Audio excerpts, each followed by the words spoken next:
Auzubillahiminash-shaytanir-rajim. Bismillahir-rahmanir-rahim. I am Kashif Riaz and you are watching my YouTube channel Physics with Kashif Riaz.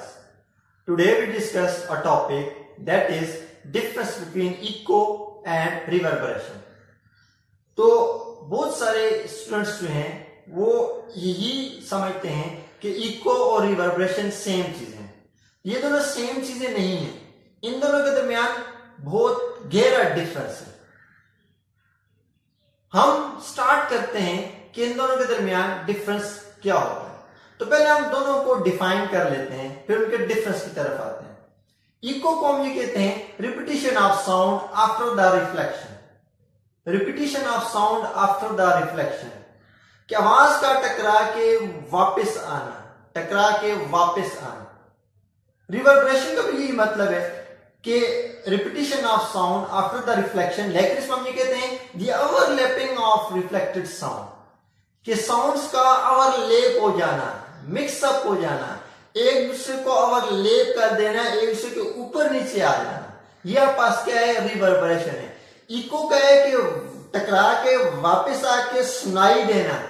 Reverberation का ये टकरा के वापस आना और मिक्सिंग हो जाना। तो हम इनको प्रॉपर डिफिनेशन हम कहते हैं the reflected sound that arrives, वो साउंड, वो रिफ्लेक्टेड साउंड मतलब जो टकरा के वापस आ रही होती है, दैट अराइव्स, जो आ रही होती है, ठीक है, आफ्टर 0.1 सेकेंड। 0.1 सेकेंड के बाद इस परसीव्ड, जो हमें हासिल होती है एज अ न्यू साउंड, कि एक नई आवाज के तौर पर। जिस तरह आवाज हमने किसी को पुकारा है, हमने किसी को बुलाया है, हमने एक आवाज लगाई है, वो आवाज in the form of waves जाके दीवार के साथ टकराएगी, टकराने के बाद वो वापस आएगी, तो वो बिकम अ न्यू साउंड होगी, वो एक नई आवाज होगी then original sound, original sound के मुकाबले में। तो ये हमें 0.1 सेकेंड बाद सुनाई दी है, तो ये आपके पास क्या होगी? इको होगा। इधर होता है बिफोर 0.1 सेकेंड, मतलब इसमें 0.1 सेकेंड के बाद सुनाई देना, इसमें 0.1 सेकेंड से पहले ही सुनाई देना। ये वजह 0.1 सेकेंड से पहले जो आवाज सुनाई देती है तो वो ओवरलैप होती है। तो वो क्या करती है? वो ये करती है कि वो ओरिजिनल साउंड के वॉल्यूम में इंक्रीज पैदा करती है। मतलब आप दूसरे लफ्ज़ में आप ये कह सकते हैं कि इको में आवाज टकरा के एक मरतबा रिफ्लेक्ट होती है, रिवर्बरेशन में एक ही आवाज एक ही टाइम में कई दफा रिफ्लेक्ट होती है। मतलब आप कह सकते हैं कि हमने किसी को आवाज लगाई है तो आपकी ओरिजिनल साउंड होगी, वो आवाज दीवार के साथ टकरा के एक ही मरतबा टकरा के वापस आई तो ये इको होगा। लेकिन वही आवाज एक से ज्यादा टाइम, एक से ज्यादा मरतबा टकरा के वापस आई है, ये क्या होगा? रिवर्बरेशन होगा। तो जब एक से ज्यादा मरतबा रिफ्लेक्टेड होती है तो ओवरलैप हो जाती है, वो मिक्सिंग ऑफ साउंड हो जाता है। तो जब मिक्सिंग ऑफ साउंड या overlapping of sound is known as reverberation. Echo को हम कहते हैं repetition of sound after the reflection. Repetition of sound after the reflection is called eco.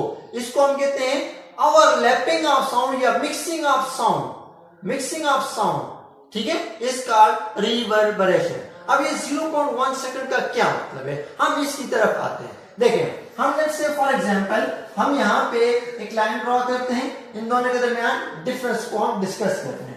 अब हमने लेट्स से फॉर एग्जांपल हमने प्रीवियस टॉपिक के अंदर भी कहा था कि speed of sound in air होती है वो आपका 340 मीटर पर सेकेंड है, ठीक हो गया। अच्छा, अब हमने कहा था दूसरी चीज, टाइम कितना होता है? 0.1 सेकेंड होता है, ठीक है। अब लेट्स से फॉर एग्जांपल मैं इको की बात कर रहा हूं, ये हमने कहा दीवार है और ये हमारे पास क्या सोर्स है, मतलब बोलने वाले, सर मैं हूं और ये सामने दीवार है। मैं एक आवाज लगाता हूं, ये आवाज आके किसके साथ टकराएगी? इस वॉल के साथ टकराएगी।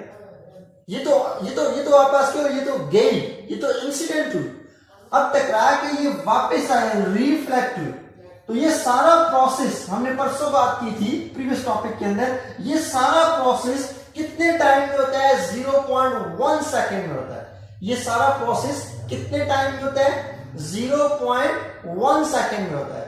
अब यहां से ए से, इसको कहते हैं ए, इसको आप कहते हैं बी, इसको आप कहते हैं सी।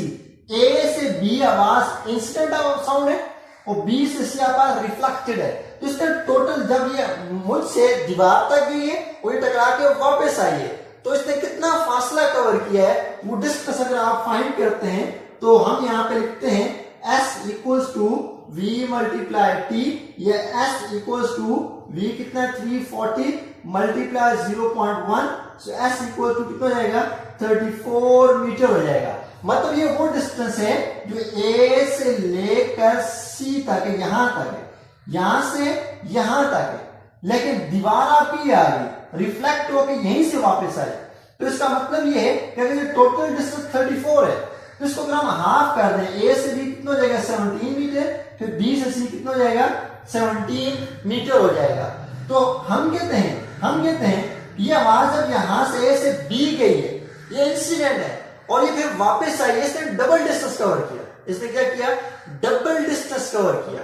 तो अब इको कहां होगा? तो इको तो आपका 17 मीटर तक होगा, क्योंकि आप इसको हाफ करेंगे, ये गई भी है और वापस भी आई है। इको तो क्या होगा? रिफ्लेक्टेड होगी। इको जाने वाला नहीं होगा, जाने वाली तो आपकी ओरिजिनल साउंड है, रिफ्लेक्ट होके आने वाला आपका क्या होगा? इको होगा। तो जाने वाली आवाज ने भी 17 मीटर फासला कवर किया, रिफ्लेक्टेड ने भी 17 किया, तो इको आपका कितना आ गया?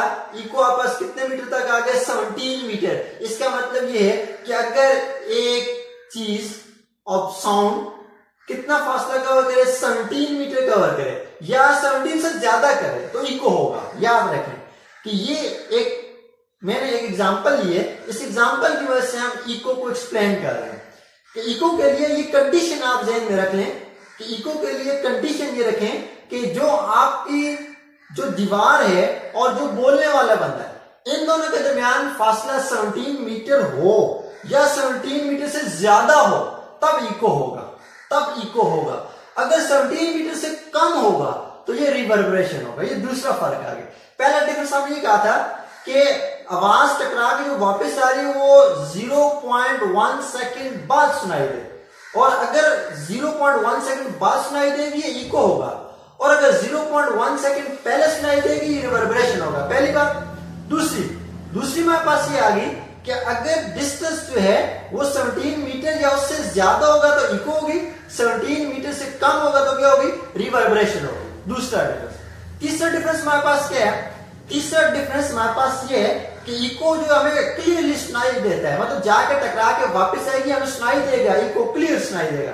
लेकिन रिवर्बरेशन चूंकि मिक्सिंग ऑफ साउंड होता है इसलिए वो हमें क्लियर सुनाई नहीं देता, वो तो हमें नहीं पता चलता क्या आवाज लगाई है, क्या बात हुई है। लेकिन इको में हमारे पास क्या होता है? क्लियर साउंड हमें सुनाई देती है। इको में तीसरी चीज आप ये भी कह सकते हैं कि अगर आपके कमरे की जो दीवार है, जो वॉल्स हैं, वो आप पास क्या फ्लैट है, बिल्कुल सीधी है, तो इको होगा। अगर उनके अंदर कोई मोड़ है, कोई टर्न वगैरह है, कोई उल्टी सीधी बनी हुई है, उनके अंदर कोई कर्व वगैरह आ रहा है, तो आपका वो इको नहीं होगा, वहां पे क्या होगा? मिक्सिंग ऑफ साउंड होगा, तो आप पास क्या होगी? रिवर्बरेशन होगी। That is all about the difference between echo and reverberation. इंशाल्लाह एक मरतबा फिर एक नए टॉपिक के साथ आपके सामने हाजिर होंगे। Thank you so much for watching my YouTube channel. Allah Hafiz.